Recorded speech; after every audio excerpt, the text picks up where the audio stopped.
The longest wait. Emma Walsh had been staring at the same wine list for 43 minutes. The elegant script detailing various vintages blurred before her eyes as she pretended to be deeply engrossed in choosing between a Bordeaux and a Pinot Noir. In reality, she was desperately trying to avoid the pitying glances from the couple at table 7 and the uncomfortable sympathy radiating from their waiter, Marco, who had approached 3 times already. The reservation at Luminosa had been Derek's idea. 6 months ago, he'd mentioned wanting to take her somewhere special, somewhere that required booking weeks in advance. Emma had let herself dream. After 4 years together, she'd convinced herself this was finally it. The velvet box moment, the beginning of forever, her coral dress, a splurge from a boutique she normally walked past without entering, felt like a beautiful lie against her skin. She'd had her hair professionally styled, her nails done in a soft pink that would photograph well. Everything had been perfect except for the one detail that mattered most. Derek wasn't there. The message that shattered everything. A phone vibrated against the pristine white tablecloth. Emma's heart performed a desperate leap, hope fluttering weakly in her chest. Maybe he was stuck in traffic. Maybe there was a reasonable explanation. The message was brief, clinical, devastatingly final. I can't do this. You deserve someone who's sure. I'm not that person. Don't wait, Derek. 4 years. 4 years of compromise and patience, of making herself smaller to fit into his world, of convincing herself that comfortable was enough. All of it ended with 32 words sent while she sat alone in a restaurant full of happy couples. The tears came hot and fast. Emma fumbled for her purse, her only thought to escape before she completely fell apart in front of strangers. But as she stood on trembling legs, a shadow fell across her table. An unexpected intervention. Terribly sorry, I'm late. Darling. The voice was deep, warm, utterly unfamiliar. Emma looked up through her tears to find a man she'd never seen before standing beside her chair. He was tall, impeccably dressed in a navy suit that probably cost more than her monthly rent, with dark hair and striking blue eyes that held an unusual combination of kindness and determination. He was holding 2 glasses of champagne. Before she could form words, he leaned closer, his voice dropping to a whisper meant only for her.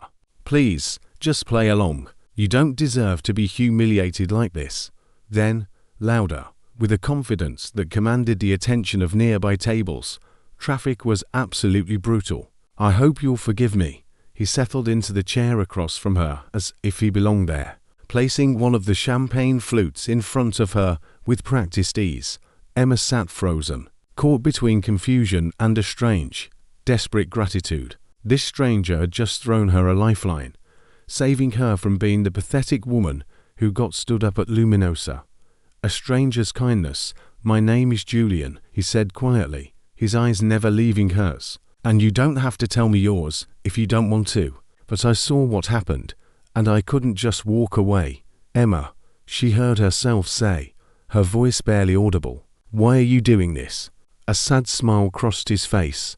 Because I know what it feels like to be alone in a crowded room. And because no one should feel the way you're feeling right now. Especially not here. Marco approached with obvious relief, clearly grateful the awkward situation had resolved itself. Julian ordered with the ease of someone who dined at places like this regularly, selecting dishes Emma had only read about in food magazines.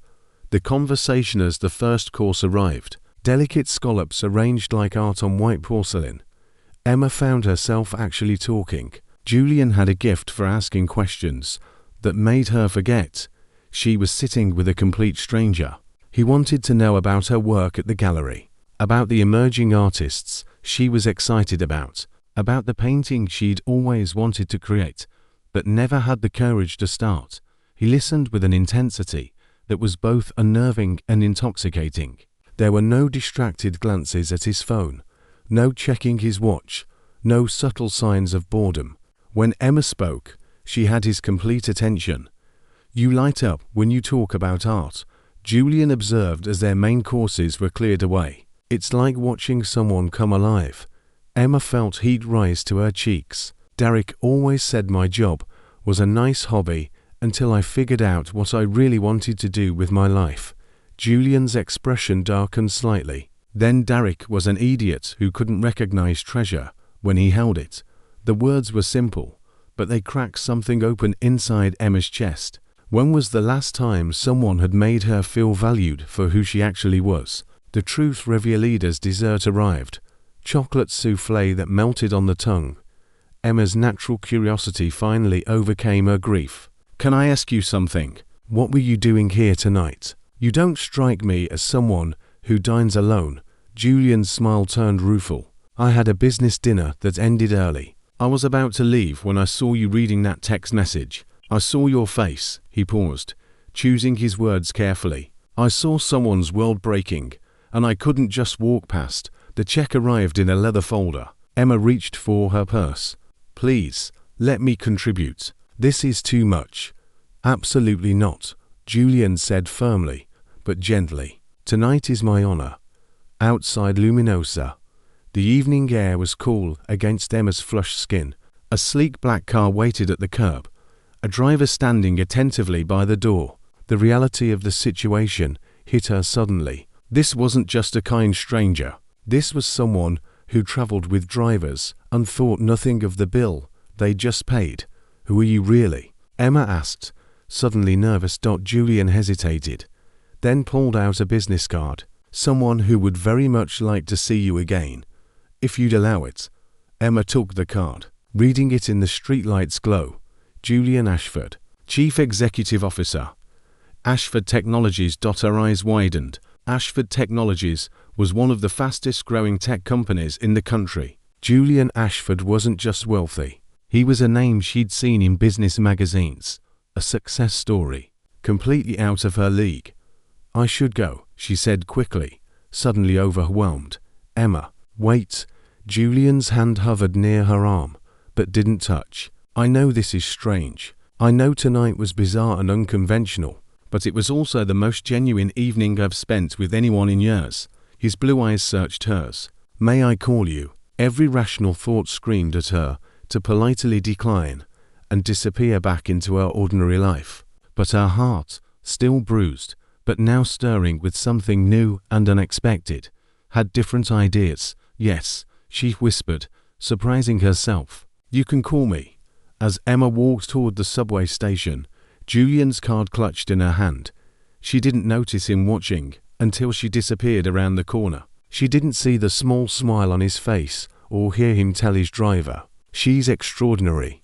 And she certainly couldn't have known that this chance encounter would completely transform both of their lives in ways neither could imagine. The morning after Real Latimer woke to sunlight streaming through her apartment window and the disorienting feeling that the previous night had been an elaborate dream. But Derek's breakup text was still on her phone, and tucked in her purse was a business card that read Julian Ashford in elegant embossed lettering. She spent Saturday morning doing what any reasonable person would do in the digital age.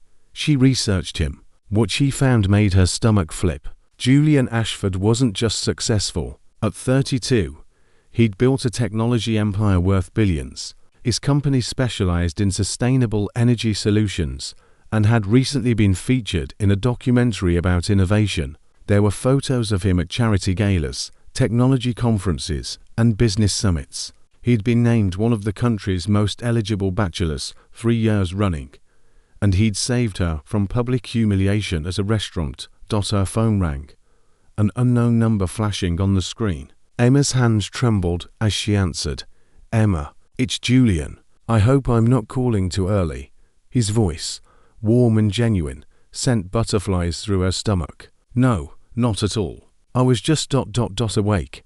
I was wondering if you'd like to spend the day with me. Nothing fancy, I promise. Your world, your choice." A different kind of Detima chose the farmers' market in the historic district, a place she visited every Saturday morning. When Julian arrived in jeans and a simple white button-down shirt, she almost didn't recognize him. He looked younger, more approachable, and somehow even more handsome without the armor of his expensive suit. They wandered through stalls overflowing with fresh produce, artisan breads, and handmade crafts. Julian was fascinated by everything, asking vendors about their processes, genuinely interested in the stories behind each product. Emma watched him negotiate enthusiastically over homemade jam, completely at ease in a setting that couldn't have been more different from his usual world. "You're really good at this," Emma observed as they stopped at a booth selling fresh flowers. "Good at what?" Julian selected a bouquet of wild flowers, paying the elderly woman vendor and handing them to Emma. "Being normal. I half expected you to show up with bodyguards and an entourage." Julian laughed, a genuine sound that made her smile. "I have enough people treating me like I'm not human. I didn't want you to be one of them." He paused, his expression growing serious. "Last night, you didn't know who I was. You just talked to me like I was a person. Do you know how rare that is?" They grabbed coffee from a local roaster and sat on a bench at the small park adjacent to the market. Emma told him about her work at the Riverside Gallery, about the upcoming exhibition she was curating featuring local artists who'd never had a platform before. Julian listened with that same intense focus, asking thoughtful questions that showed he was actually absorbing every word. "I'd love to see your gallery," he said. "Would you give me a tour?" Shadows from the past Riverside Gallery was Emma's pride and joy. It wasn't large or prestigious, but it had character, exposed brick walls, carefully curated lighting, and a rotating collection that prioritized emerging talent over established names. As Emma unlocked the door and led Julian inside, she felt a surge of pride mixed with vulnerability. Julian moved through the space with reverence, pausing before each piece, reading every placard. "You did all of this?" he asked, gesturing to the thoughtful arrangement. "The artists did the hard part. I just help people see their vision. Don't diminish what you do, Emma. This is curatorial brilliance." His words warmed her from the inside out. She was showing him her interpretation of a painting by a young artist from the East Side when the gallery door chimed.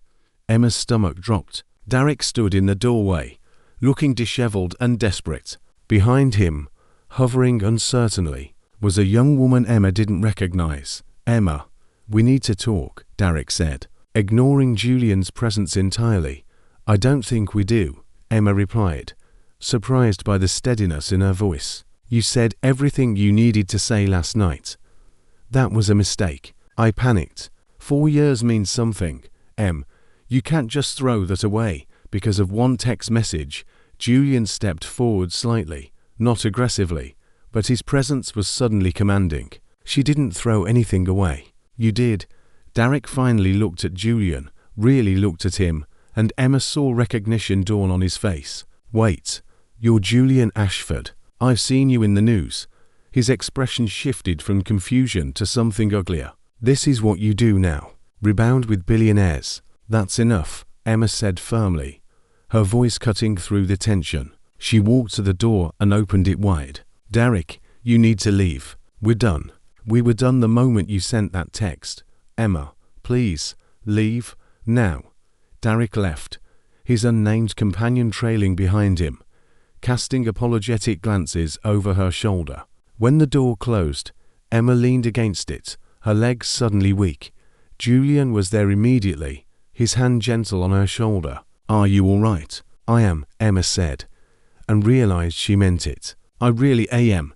The complications that evening, Julian invited Emma to a technology showcase at the convention center. "It's technically work," he admitted, "but I'd love for you to be there. Consider it seeing my world the way I saw yours today." The showcase was overwhelming. Hundreds of people, cutting-edge innovations on display, and Julian at the center of it all. Emma watched him transform into the CE seen in photos, confident, articulate, commanding respect from everyone in the room. She was admiring a display on solar panel technology when a woman approached. She was striking, with sharp features and an even sharper designer suit. Everything about her screamed power and precision. "You must be Emma," the woman said, her smile not quite reaching her eyes. "I'm Cassandra Winters, Julian's chief operating officer." "Nice to meet you," Emma replied cautiously. Julian's been different lately, distracted. Cassandra's gaze was assessing. Look, I'm going to be direct because I think you seem like a nice person. Julian is married to his work. This company is his life. I've seen him go through phases before, brief interests in people outside this world, but they never last. He always comes back to what matters most. And you're telling me this why? Because I don't want you to get hurt. Men like Julian, they live in a different reality. Eventually, you'll realize you can't compete with that. Before Emma could respond, Julian appeared at her side, his hand finding the small of her back. Cassandra, I see you've met Emma. Just making introductions, Cassandra said smoothly. Emma, think about what I said. She walked away, leaving a trail of expensive perfume and doubt in her wake. Julian sensed Emma's tension immediately. What did she say to you? Just warning me about the challenges of your world, Emma said carefully. Julian's jaw tightened. Cassandra has been making her interest in more than a professional relationship clear for months. I've made it equally clear that won't happen. He turned Emma to face him fully. Don't let her get in your head. What we have is real. The decision point over the next 2 weeks, Emma and Julian fell into a rhythm that felt both natural and surreal. He showed up at her gallery, from her work with takeout from her favorite Thai restaurant. She accompanied him to business dinners, learning to navigate conversations about quarterly earnings and market disruptions. Their worlds were colliding in unexpected and sometimes difficult ways. Emma's best friend Rachel was concerned. I'm not saying don't date him, Rachel said over wine at Emma's apartment. I'm saying be careful. The power dynamic is intense. What happens when the novelty wears off for him? The same night, Julian's business partner confronted him. The board is asking questions, Nathan said bluntly. Your focus has been split. The Harrison acquisition needs your full attention, and you're leaving early to have dinner with your girlfriend. Julian's response was immediate. My personal life isn't up for board approval. It is when it affects company performance. I like Emma. She seems genuine. But you've built this company from nothing, Julian. Don't lose sight of what matters. That Saturday evening, as Emma and Julian walked along the riverfront, the tensions of their separate worlds felt heavier than usual. The sun was setting, painting the water in shades of gold and pink. Can I ask you something honestly? Emma said, stopping to face him. Do you ever wonder if this is too complicated? If we're from worlds that just can't reconcile? Julian took both her hands in his blue eyes intense and unwavering. Every single day, and every single day, I decide you're worth it. He stepped closer. Emma, I've spent 10 years building a company. I've achieved every goal I set for myself professionally. And you know what? I was successful and completely empty. You make me feel alive in a way that no business deal ever has. But what about the people who depend on you? Your employees, your partners. I can be a good CEO and a good partner to you. They're not mutually exclusive. He cupped her face gently. Unless you're trying to tell me you want to walk away. Emma looked into his eyes and saw vulnerability there. Real fear that she might choose the easier path. No, she whispered. I'm terrified, but I'm not walking away. He kissed her then, soft and sweet and full of promise. Around them, the city lights began to flicker on, and for the first time, Emma allowed herself to believe that maybe different worlds could create something beautiful together. Neither of them noticed Cassandra, watching from across the street, her phone pressed to her ear, her expression calculating and cold. The storm breaks 3 months into their relationship. Emma woke to her phone exploding with notifications. Confused and still half asleep, she scrolled through message after message from friends, colleagues, even acquaintances she hadn't spoken to in years. The headline was everywhere. Tech billionaire Julian Ashford under investigation for financial misconduct. Emma's heart stopped. She read the article with growing horror. Anonymous sources claimed Julian had been embezzling funds from Ashford Technologies, funneling money into offshore accounts. There were allegations of fraud, manipulation, and betrayal of investor trust. The article painted him as a con artist who'd built his empire on lies. She called Julian immediately. He answered on the first ring, his voice strained. Emma, I was just about to call you. Julian, What's happening? It's a lie. All of it. She could hear the exhaustion and frustration in his voice. Someone is trying to destroy everything I've built. The authorities are launching an investigation, but clearing my name could take months. The board is in emergency session. Investors are panicking. Who would do this? There was a long pause. I have suspicions, but no proof yet. Standing together that afternoon, Emma did something that surprised everyone, including herself. She posted a statement on her social media, something she rarely used. I know Julian Ashford, not the CEO, not the billionaire, but the man who treats waiters with respect, who remembers the names of people he meets once, who built his company on principles of sustainability and fair treatment of workers. I believe in his integrity completely. The post went viral. Media outlets picked it up. Some praised her loyalty. Others mocked her naivety. Emma's phone rang constantly. Reporters requesting interviews. Strangers offering unsolicited opinions. Her quiet life had become a spectacle. Rachel was worried. This could affect your career. The gallery board is already getting calls. Then they can fire me, Emma said firmly. I won't abandon him when things get difficult. That's not who I am. Julian saw her post during a brutal board meeting. His coup pulled him aside, showing him the screenshot. Emma Walsh just publicly defended you. For the first time that day, Julian felt something other than rage and frustration. He felt profound, overwhelming love for a woman who chose to stand with him when it would have been so much easier to disappear.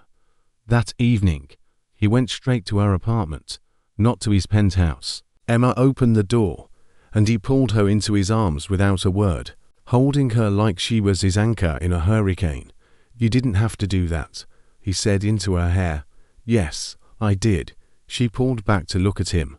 We're in this together, remember. The investigations next weeks were brutal. Julian's assets were frozen pending investigation. The media circus intensified. Emma accompanied him to meetings with lawyers, held his hand through sleepless nights, and refused to be intimidated by the photographers who camped outside her apartment and the gallery. The Riverside Gallery's board called an emergency meeting. Emma, we need to discuss the situation, the board president said carefully. Your relationship with Mr. Ashford is bringing unwanted attention to the gallery. Are you asking me to choose between my job and my relationship? We're asking you to consider what's best for the institution. Emma looked around the table at people she'd worked with for 5 years. Then I choose him. You have my resignation. She walked out of that meeting feeling both terrified and liberated. Julian was waiting outside, having insisted on driving her despite everything else happening. When she told him what she'd done, he looked stricken. Emma, no, your career matters. You can't sacrifice everything for me. I'm not sacrificing anything, she said firmly. I'm choosing what matters most. We'll figure out the rest. The true theme just breakthrough came from an unexpected source. Julian's head of IT security discovered anomalies in the company's financial systems, expertly hidden backdoor access points, transactions that had been carefully disguised to look like they came from Julian's credentials. The real culprit was brilliant, but had made one tiny mistake. A timestamp that didn't quite align, accessed from a computer that Julian had provably not been near at that moment. The trail led directly to Cassandra Winters. She'd spent 2 years carefully constructing the perfect crime, embezzling millions while creating a digital trail that pointed to Julian. Her motive was twofold: financial gain and revenge. If she couldn't have Julian personally and professionally, she'd destroy what he'd built. When authorities arrested her at Ashford Technologies headquarters, Cassandra maintained her composure until the very end. As she was being led away, she looked directly at Julian. She'll leave you eventually, Cassandra said coldly. Emma will realize that loving you isn't worth the cost. That's where you're wrong, Julian replied quietly. She already knows the cost, and she chose me anyway. That's something you never understood. Real love isn't a transaction. Rebuilding and renewal exoneration was swift once the evidence emerged. Julian's name was cleared. Investors returned, and the company's stock rebounded. But something had fundamentally changed in Julian. The experience had shown him what truly mattered. 2 weeks after the ordeal ended, Julian called an emergency board meeting. "I'm restructuring my role," he announced. "I'll remain CEO, but I'm hiring a chief operating officer who will handle day-to-day operations. I'm implementing strict boundaries between my work and personal life." Nathan looked shocked. "Julian, you've never delegated like this. I've also never had a reason to before." That evening, Julian took Emma to the place where everything had started, Luminosa Restaurant. They sat at the same table where he'd first approached her 6 months earlier. "I've been thinking about that night," Julian said, reaching across the table to take her hand. "About how your worst moment became my best one." "Mine too," Emma admitted. "Getting stood up by Derek was the best thing that never happened to me." Julian smiled, but there was nervousness in his eyes. "These past few weeks have been hell, but they proved something to me beyond any doubt." He stood up, and Emma's breath caught as he knelt beside her chair. "Emma Walsh, you stood by me when I had nothing but accusations and frozen bank accounts. You chose me when it could have cost you everything. You see me, really see me. Not my money, or my company, or my reputation. Just me." His voice was thick with emotion. "I don't want to spend another day without knowing you'll be by my side for all the days after this one. Will you marry me?" The ring was beautiful, a simple, elegant design that perfectly suited Emma's taste. She looked into Julian's eyes, seeing the man who'd rescued her from humiliation, who'd listened to her talk about art for hours, who'd stood by her side through chaos. "Yes," she whispered, tears streaming down her face. "Yes, absolutely yes." The restaurant erupted in applause. Marco, their waiter from that first night, was wiping tears from his eyes. "I knew it," he said, bringing them complimentary champagne. "That first night, I knew you two were special." New beginning 6 months later, Emma stood in the center of a beautiful new space, the Emma Walsh Gallery. Julian had insisted on funding it as a wedding gift, but with a crucial condition: it was entirely hers, in her name, with complete creative control. "I don't want you to ever feel like you gave up your dreams for me," he'd said. "I want to help you build new ones." The gallery's opening exhibition featured artists who'd been overlooked by traditional spaces, exactly the kind of work Emma was passionate about. The event was packed with art lovers, critics, and supporters. Rachel hugged Emma tight. "You did it. You really did it." "We did it," Emma corrected, looking across the room at Julian, who was earnestly discussing a painting with a young artist, genuinely interested in her process and vision. Later that night, after the guests had left and they were alone in the gallery, Julian pulled Emma close. "Tell me something. Do you ever regret that night? If Derek hadn't stood you up, we never would have met." Emma pretended to consider this seriously. "Well, I did really like that coral dress. It seems a shame it was wasted on such a terrible night." Julian laughed. "I thought you looked breathtaking in that dress. You couldn't even see me properly when you first walked over." "I saw enough." He kissed her softly. "I saw someone who deserved better than she was getting. I saw someone extraordinary trying not to fall apart. I saw my future, even if I didn't know it yet." Emma rested her head against his chest, listening to his heartbeat. "Derek texted me last week. Did I tell you?" "Oh." Julian's tone was carefully neutral. He saw an article about the gallery opening. "He said he was happy for me, that I'd clearly found my place in the world." She smiled. "I didn't respond. There was nothing to say. He was my past, and you're my future. And present," Julian added. "And present," Emma agreed.